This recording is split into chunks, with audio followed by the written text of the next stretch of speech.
working our way through the book of Revelation. Revelation Sunday night, Hebrews Sunday morning. Spiritual thinking, the divine and the human in my Christian ed class. So there's a lot of stuff kind of going on in addition to all the other things that are being taught and done. And we're continuing from last week, the mystery and destruction of Babylon. Basically, it's Revelation 17. We're going to look at we're going to look at 18 verses. And then I'll quickly go over the two things. There were 4 ideas. 2 we kind of touched on last week, and then 3 and 4 we'll do tonight. Revelation 17, 1 to 18. John, of course, is on Patmos. He's on the island of Patmos. He's in exile for his testimony regarding the Lord Jesus Christ. He's virtually alone on this outpost, and while there, he receives these visions. Strange, marvelous, powerful, and at times hard to interpret visions that he says he receives from the Lord and different angelic beings. And he writes down as best he can what he sees. And when you read a vision like this, you realize it's quite a task. You've had the experience, no doubt, where someone asks you what you saw and you're trying to put it into words. And you can imagine John's job here. I mean, the stuff's virtually undescribable in places. Revelation 17, verse 1. Then one of the 7 angels who had the 7 bowls, so 7 seals, 7 trumpets, 7, and the important thing about the 3 sevens is they all run up to the very end. Perfect. Then one of the 7 angels who had the 7 bowls, the bowls of God's wrath, the outpouring of God's wrath at the very end, the climactic, quick outpouring of the wrath of God. One of these 7 angels who had the 7 bowls came and said to me, "Come, and I will show you the judgment of the great prostitute, who is seated on many waters. You'll see, with whom the kings of the earth have committed sexual immorality." You'll see later that the many waters aren't waters like a lake. The waters are a picture of the sea of humanity, including the leaders of the people. So it's justified, legalized, politically structured, and endorsed revision of the moral standards of God. That's what's being talked about. With whom the kings of the earth have committed sexual immorality, and with the wine of whose sexual immorality the dwellers on earth have become drunk. So drunkenness, like this overindulgence, this twisted preoccupation with something. And he carried me away in the spirit into a wilderness. So he doesn't leave the island of Patmos, but he feels in his vision like he's being taken to another place.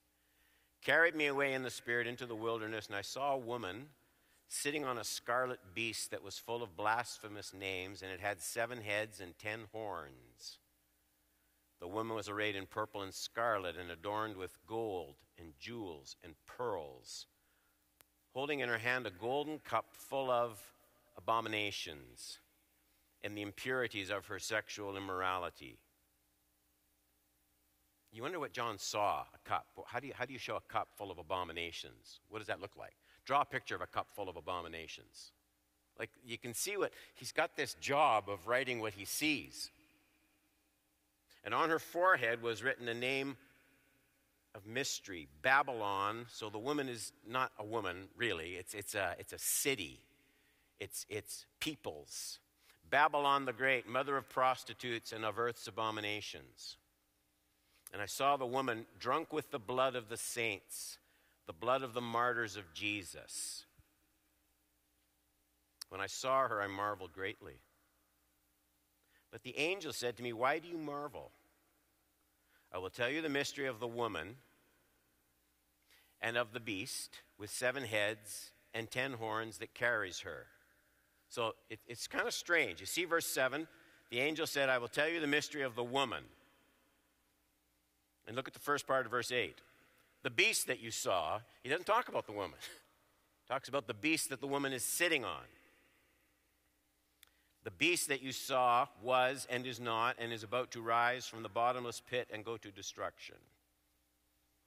The dwellers on earth whose names have not been written in the book of life from the foundation of the world will marvel to see the beast, because it was and is not and is to come. You're going to see that repeated a few times. 9, this calls for a mind with wisdom. The 7 heads are 7 mountains on which the woman is seated. There are also 7 kings.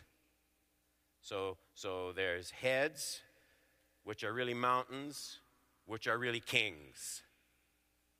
How would you draw that? 5 of whom have fallen. 1 is, the other has not yet come, and when he does come, he must remain only a little while. As for the beast that was and is not, it is an 8th, but it belongs to the 7, and it goes to destruction. And the 10 horns that you saw are 10 kings, who've not yet received royal power, but they are to receive authority as kings for 1 hour, together with the beast. These are of one mind, and hand over their power and authority to the beast. 14. They will make war on the Lamb. The Lamb will conquer them, for he is Lord of lords and King of kings. And those with him are called and chosen and faithful. The angel said to me, the waters that you saw where the prostitute is seated are peoples, multitudes, nations, and languages. And the 10 horns that you saw, they and the beast will hate the prostitute. So there's a kind of an element of self-destruction here. These godless nations now turn on Babylon, the prostitute. They will make her desolate and naked and devour her flesh and burn her up with fire. Why are they going to do that? 17. For God has put it into their hearts to carry out his purpose by being of one mind and handing over their royal power to the beast until the words of God are fulfilled. And the woman that you saw is the great city that has dominion over the kings of the earth. There's just a lot in a passage like that. Here's where we kind of nailed a couple of things down last week. First, this woman who is Babylon, nations, peoples, she is broadly accepted by the peoples of the earth in the last days. The many waters are explained in verse 15 to be peoples and multitude and nations and languages. So in other words, however we identify Babylon, it's not a woman, it's not just one city, it's an influence that is global, and the global influence will tend toward, so antichrist will persecute in a governmental official capacity. The false prophet will lead people astray by bringing worship to antichrist. So religious distortion and false tolerance and a lack of truth. So there's these two dangers. And then Babylon, this woman who is not a woman but a city and comes out of many waters, the peoples of the earth. There will be this global, not just persecution from antichrist and false prophet, but temptation, a ceasing of righteousness. You can't get everything you want to get if you're Satan. You can't get it all just by persecution. You'll have better luck, because sometimes persecution just deepens people's faith. You'll have better luck if, in addition to persecution, there's seduction. And so this woman is pictured as having influence over the peoples of the earth. There will be a global trend among all nations toward a laxing of moral standards. And the second thing we talked about last week And I pointed it out tonight where the angel says, let me tell you about the woman. The beast that you saw, the woman is empowered by the beast she rides on. And the beast is antichrist. So there's a satanic power. You don't think of it that way. You don't see it that way. So you sit at home, you're watching TV, and stuff comes on that has a tinge of immorality to it. Sure, it's a gay couple, and it's a this, and it's a that, and it doesn't seem like anything all that wicked is happening, and we get adjusted to it, and you watch it, and you might even laugh a little bit, and it's very easy to forget that the TV sits on the power of Antichrist. That's what he sees in this vision, you see. Don't forget what's behind Babylon and Babylon's power to tempt and seduce and draw people away from a pure devotion to the Lord. The woman, it's in verse 3, sitting on a scarlet beast that was full of blasphemous names. It had 7 heads and 10 horns. And immediately we flash back to Revelation 13:1, because we've seen this beast before. And I saw a beast rising out of the sea with 10 horns and 7 heads, with 10 diadems on its horns and blasphemous names on its heads. So John is seeing in this picture the woman sitting on the beast. And that's the reason for the influence that she holds over the peoples and nations of the earth. So there's 2 important details. The woman is shown on the waters to show her relationship to the nations of the earth. She is pictured on the beast to show her relationship to the devil. 2 more points I want to go over tonight. So if that's 1 and 2 from last week, this is point number 3. The life of the beast in 7 kingdoms. It's in 9 through 13. And we're being cautioned right at the beginning that this is not easy to figure out. That's why it says this calls for a mind with wisdom. You see those words?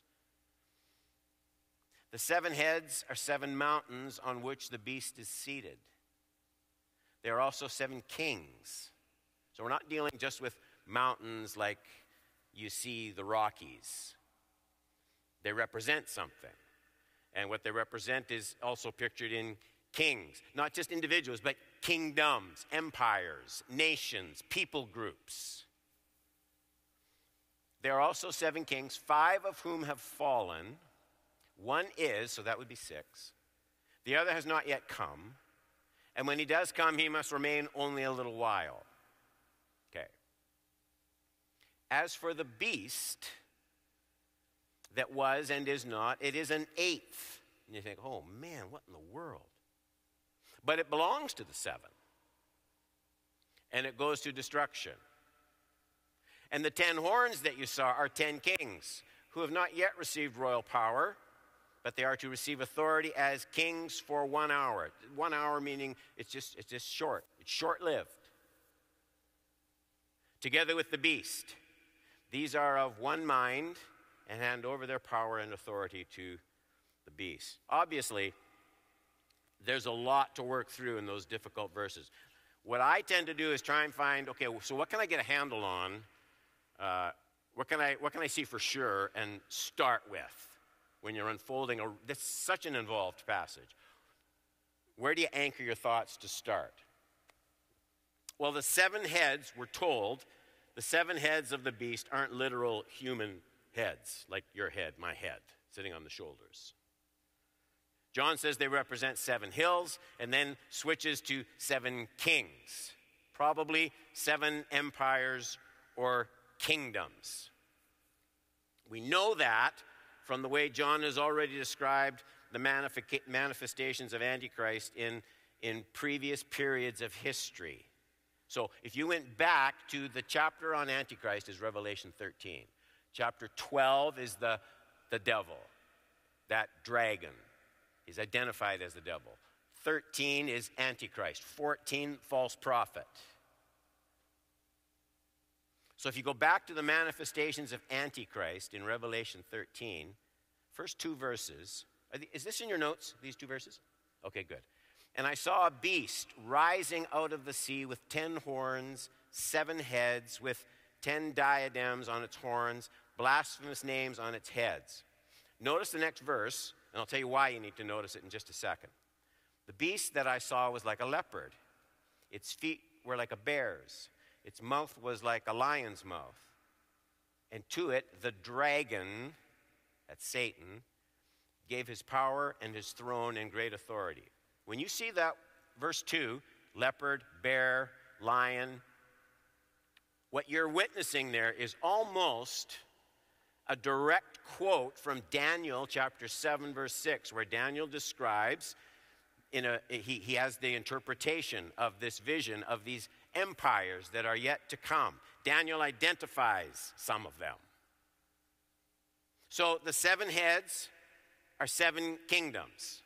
There are books, you can buy books, big sellers.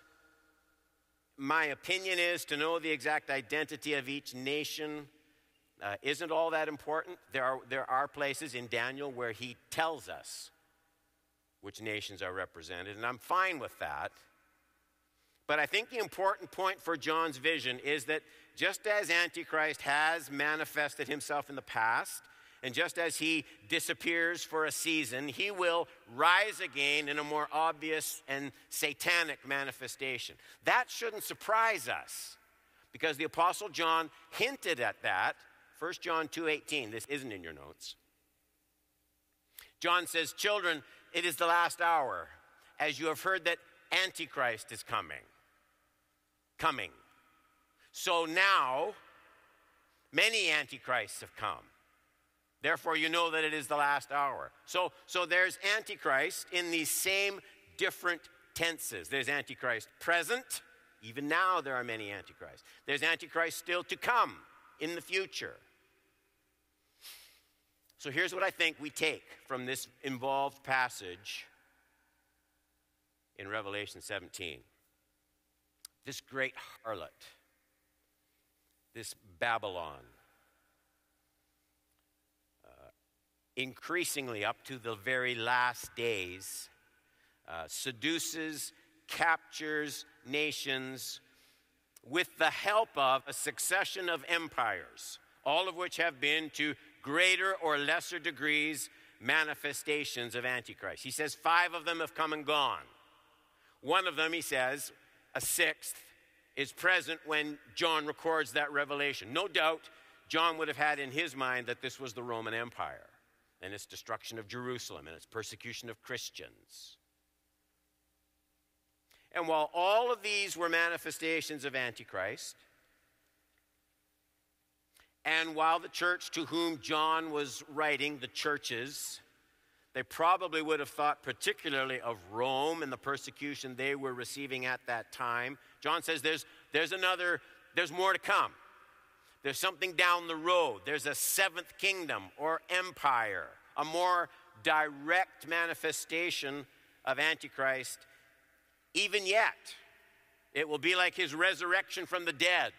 It will be like he's appearing for the very first time, and it'll only last for a little while, John says. Really difficult. We're probably in the hardest chapter in the book. If you're discouraged, just take heart with that. Really difficult is the exact meaning of that 11th verse. As for the beast that was and is not, it is an 8th, but it belongs to the 7, and it goes to destruction. So John portrays the coming kingdom of Antichrist as both an 8th kingdom and yet still one of the original 7. And you think, well, what does that mean? How can that be? Well, I think there are very complex explanations. I think the simplest is, you need to remember the vision John is seeing. There were 7 heads on this beast, right? 7 heads, he talks about that. But there's still the beast itself. It's like I'm opening the lid of something that maybe I don't want to open. But if you went to, don't do it now, when you go home, if you were to read Daniel chapter 2, some of you know the story. Remember, Daniel's interpreting the vision, and he sees this big image, this big statue. And he's talking, Daniel, to Nebuchadnezzar, and he says, you're the head. And then he says, and there's the torso, and they're made of a different material. And there's the legs, and they're made of different material. And there's the feet, and there's the toes of clay and iron, 10 toes. And he identifies these different kingdoms, all right, that are to come. Anybody know that story? Okay. But in addition to like the parts of that big image being coming nations, there's the image itself. And that's what you see here. There's these 7 heads on this beast coming up out of the sea, but then there's the beast. There's the beast itself, hence the 8th, but still part of the 7. The heads are attached to this beast.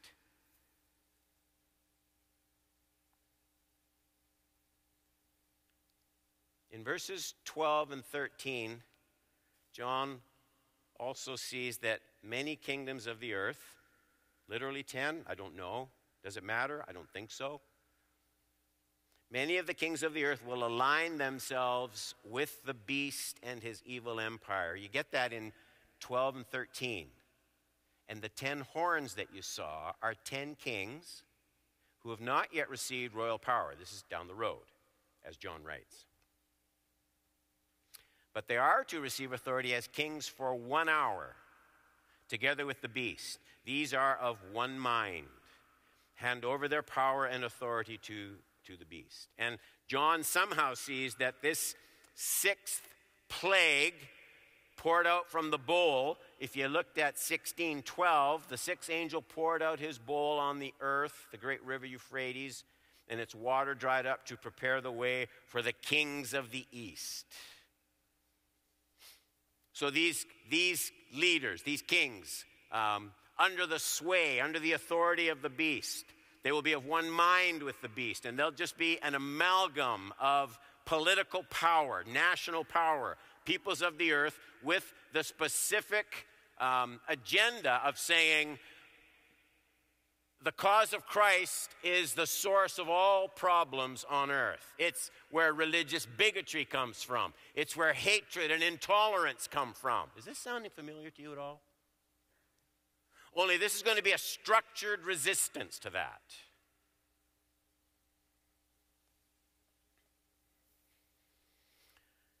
I have good news for you, though, at the end of this study.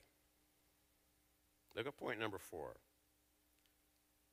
God's sovereignty over the nations and the self-destruction of Babylon. I'm going to take the time to read it again. It's in verses 14 through 18. They will make war on the Lamb.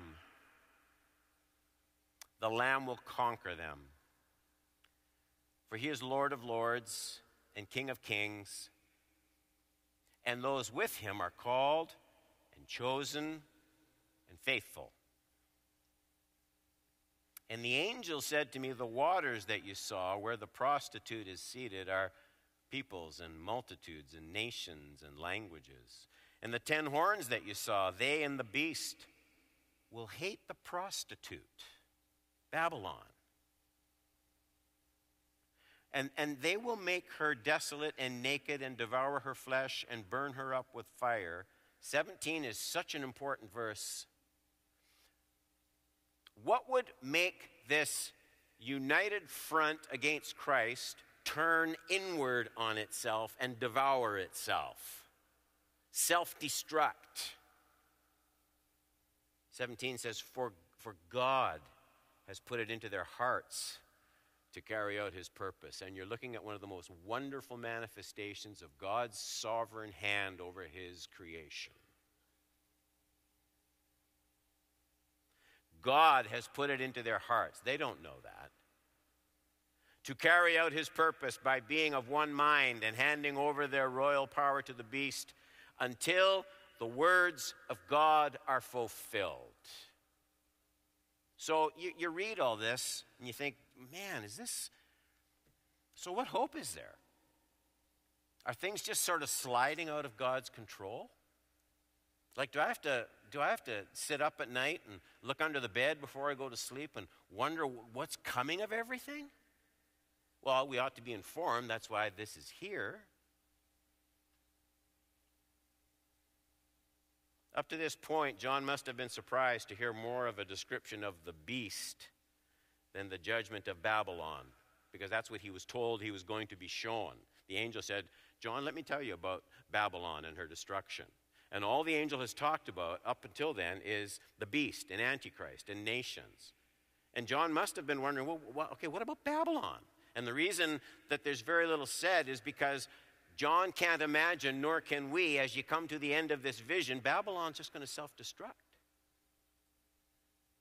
It always does, by the way. People can ignore God to this day. They can spit in his face. They can construct their own lives, but you're building something that's going to collapse. In fact, I have it on pretty good authority. Jesus talked about people who build houses but didn't do it on the things that he said. And every one of them, he said, they collapse. They collapse. And so whether you're dealing with individuals in a church like this, young people constructing their lives, building their relationships, older people figuring out how to get maximum fruitfulness out of their retirement, you build it around the things of Christ.